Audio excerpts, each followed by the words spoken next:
calaykum. Mawduucani waxa uu gaar u yahay dumarka, isla markaana waxa uu ku saabsan yahay sida loo weyneeyo dabada ama barida dumarka. Sidaa daraaddeed, daba weyn oo qurux badan inaad yeelataa waa midda aynu maanta ka hadlayno. Ugu horeyn xasuusnow, waxaad cunto ayuunbaa ku qaabeeya. sidaa daraaddeed haddaad rabto dabadaada ama baridaada inay yeelato qaab qurux badan oo soo jiidasho leh, ogsoonow cunista cuntada dabiiciga ah waxay muhiim u tahay qaab dhismeedka jidhkaaga. Haddaba maanta waxaan gabdhaha iyo dumarka Soomaalida guud ahaan la wadaagaya tallaabooyin qiimo leh oo kaa caawin doona sidii aad u samaysan lahayd bari ama daba qurux badan, taasoo laga yaabaa inaad marar badan ku taami jirtay ama ku riyoon jirtay inaad mar uun yeelato daba weyn oo shidan. Haday ku tahay marka kuugu horeysay aad soo booqato Umar Oscar Official, fadlan hadana sii joog subscribe noo saar, aad iyo aad ayaad u mahadsantahay. La soco barnaamijka xogaha maalin walba. Sida caadiga qofku marka uu rabo inuu miisaankiisa guud ee jirkiisa uu kordhiyo waxa uu cunaa cunto badan, laakiin taa beddelkeeda gabdhaha marka ay rabaan inay dabadooda weyneeyaan waa inay cuntada ay cunayaan ahaataa qadar aan badnayn, ama si kale haddaan u yidhaahdo waa inay iska yareeyaan cuntada badan, maxaa yeelay waxaa isku khaldamaya ama lumaya shakligii guud ee barida dumarka. Dhinaca kale, gabadh kastoo rabta inay dabadeeda weyneyso waa inay cuntaa khudaarta ugu yaraan qadar aad u yar maalin kasta, inkastoo inta badan lagu taliyo in qofka dumara khudaarta ay cunto 3 jeer maalintii ama 5 jeer maalin kasta. Balse dhinaca kale, adigoo cunaya cuntooyinka dunida looga yaqaano fast food ama junk food ee Soomaali ahaan aynu u naqaano cuntooyinka fudfudud ama cuntooyinka qashinka ah, ha filanin inaad dabadaada weyneyso isla markaana baridaada ka dhigto mid qurux badan oo soo jiidasho leh, laakiin waxaad burburinaysaa guud ahaan quruxda jirkaaga markaad cuntooyinka cunayso. Balse dhinaca kalena, markaad cuntooyinka dabiiciga cunayso xasuusnow inaad hesho oo keliya daba weyn, laakiin aad iska ilaaliso calool weyn iyo gacmo waaweyn, luga waaweyn iyo guud ahaan cayil iyo buurnaan. intaa kadib waxaan halkan kuugu soo gudbinayaa cuntooyinka dabiiciga ee si dabiiciya u weyneeya isla markaana qaabeeya dabada dumarka, iyo weliba jimicsiga loogu talagalay in lagu weyneeyo laguna qurxiyo dabada dumarka. ugu horeyn, haddaynu soo horeysino jimicsiga, waxaad samaynaysaa jimicsiga loo yaqaano squat. haddaba haddii aad jeceshay iyo haddii aad necab tahayba, waa jimicsiga ugu wanaagsan ee kobciya ee xoojiya murqaha barida ee dumarka. sidaa daraaddeed, jimicsigan waa midka ugu badan ee dumarka lagula taliyo inay sameeyaan si ay u yeeshaan daba weyn oo shidnaanteeda la yaabay.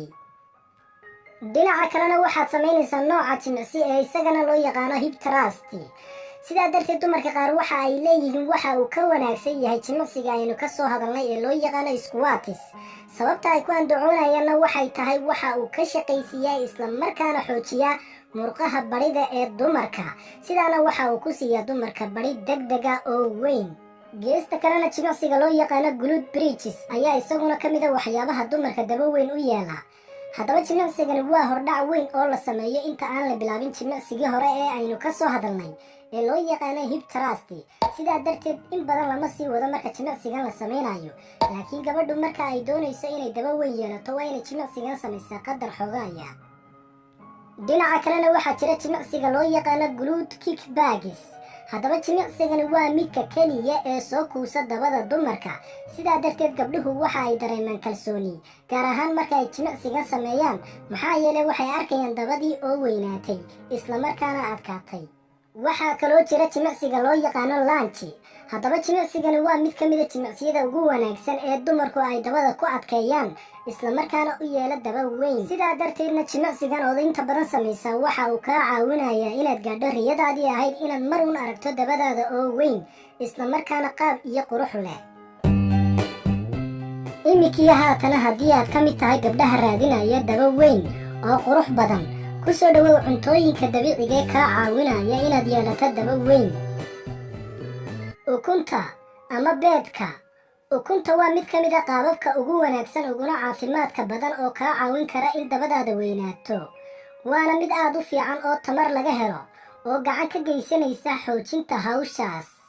sidaa daraaddeed, gabadh yahay, haddii aanad dhibaato caafimaad ku qabin ukunta isla markaana aad rabto inaad yeelato daba weyn, waa inaad ukunta cunisteeda joogto ka dhigataa, maxaa yeelay ukunta waxay hodan ku tahay borotiin, waxayna kaa caawinaysaa dayactirka muruqyada.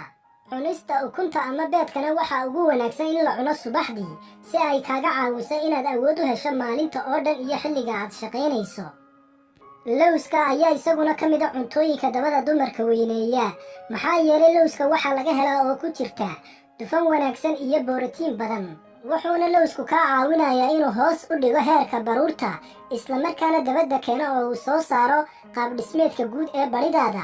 sidaa daraaddeed lowsku waxa uu hodan ku yahay fiitamiino badan iyo macaadiin badan. sidoo kale kalluunka ayaa ka mid a cuntooyinka dabiiciga ee dabada dumarka weyneeya, laakiin sababtu maxay tahay? haddaba kani waa ilo khaas ah oo loogu talagalay kobcinta jidhka. qaar ka mid a kalluunka kuwa ugu caansan waa tuuna iyo tilaabiya iyo salmon. sidaa daraaddeed kalluunka waa mid ka mid a cuntooyinka ugu fiican ee ay ku karaan jidhka intiisa badan, wuxuuna kaa caawinayaa in dabadaada weynaato, maxaa yeelay waxaa ku jira saliidda loo yaqaano omega 3 taasoo loo yaqaano dufan caafimaad leh. haddaba gabadh yahay, si aad u kordhiso xajmiga bararka dabadaada islamarkaana dabadaadu ay u noqoto mid adag oo kuusan, waa inaad kordhisaa qaadashada kalooriga. taasi waa sababta kalluunka uu u noqon doono mid ka mid a cuntooyinka ugu fiican ee ay u badan tahay macaanka kaloriska laakiin nafaqo leh. sidaa daraaddeedna cunista kalluunka ayaa hubaal ka dhigaysa doorka kordhinta qaadashada kaloorigaaga inta aad jidhkaaga siinayso dufan wanaagsan. dhinaca kale digaaga waa mid ka mid a ilaha ugu fiican ee borotiinka laga helo, islamarkaana dabada dumarka kobciya.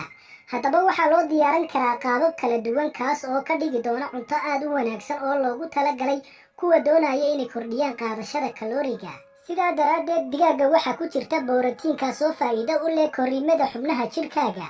haddaba cunista digaaga marka loo eego hilibka gaduudan ama casaanka ah waa doorasho fiican, sababtoo ah waxa ay leedahay ama waxa uu leeyahay kolestarool aad u yar. caanaha ayaa iyaguna ka mid a cuntooyinka dumarka daba weyn siiya. sidaa daraaddeed caanaha waa mid ka mid a cuntooyinka ugu fiican, maxaa yeelay waxaa ka buuxa nafaqooyin badan. sidoo kale waxay ka kooban yihiin nafaqooyin yaryar oo kaa caawin kara kordhinta muruqyada dabadaada. dhinaca kale caanaha waxay kaloo qabanayaan shaqo fiican oo hoos u dhigaysa heerka dhiigga ee kolestaroolka, waxayna yaraynayaan halista wadna xanuunka. sidoo kale waxay yareeyaan halista nooca labaad ee sonkorowga. afakaadhaha ayaa isaguna ka mid a cuntooyinka dumarka siiya daba weyn. haddaba afakaadha ma laha ilo wanaagsan oo borotiin ah, laakiin waxa uu leeyahay dufan badan. dufankaas ayaa kaa caawin doona inaad ka faa'iidaysato kuna yarayso kolestaroolka xun ee jidhkaaga. haddaba afakaadha waxa uu ka kooban yahay fiitamiino badan, botassium, fiber, amino acid, kuwaasoo kaa caawin doona inaad hesho daba weyn.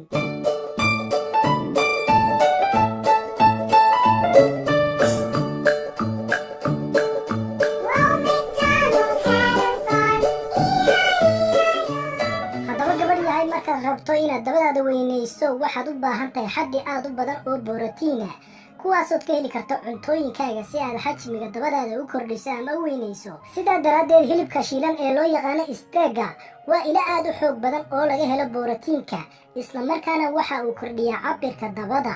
sidaa daraaddeedna haddii aad u baahan tahay inaad dabadaada kordhiso waa inaad ku dadaashaa cuntadaada qaybo ka mida inaad hilibkaa ku darsato. baradhada macaan ayaa iyaduna ka mid a waxyaabaha sida dabiiciga dabada dumarka u weynaysa.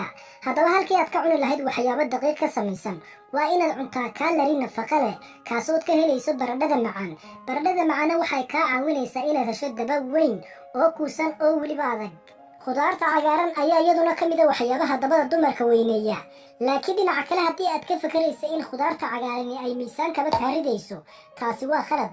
waa inaad mar kale fakartaa oo weliba xasuuso in cuntadu ay weynaysiiso dabada dumarka, laakiin waxaa loo baahan yahay in la helo xaddi aad u badan oo amino acids ah, taasoo ilaha ugu wanaagsan laga heli karo khudaarta cagaaran.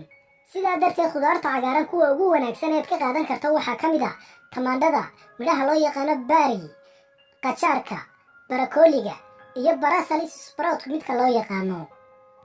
dhinaca kalena bariiska kafayga ayaa ka mid a waxyaabaha dabada dumarka weyneeya. haddaba bariiska kafayga waa mid ka mid a waxyaabaha ugu fiican ee laga helo fiberta ama carbohydrate-ka, wuxuuna si gaara ugu fiican yahay cunista kadib inaad ku shaqayso. haddaba bariiskani inaguma cusba, soomaali badanna way isticmaashaa, laakiin muhiimaddu waxay tahay inaad jidhkaaga siiso shiidaalka loo baahan yahay si loo xoojiyo murqaha dabadaada.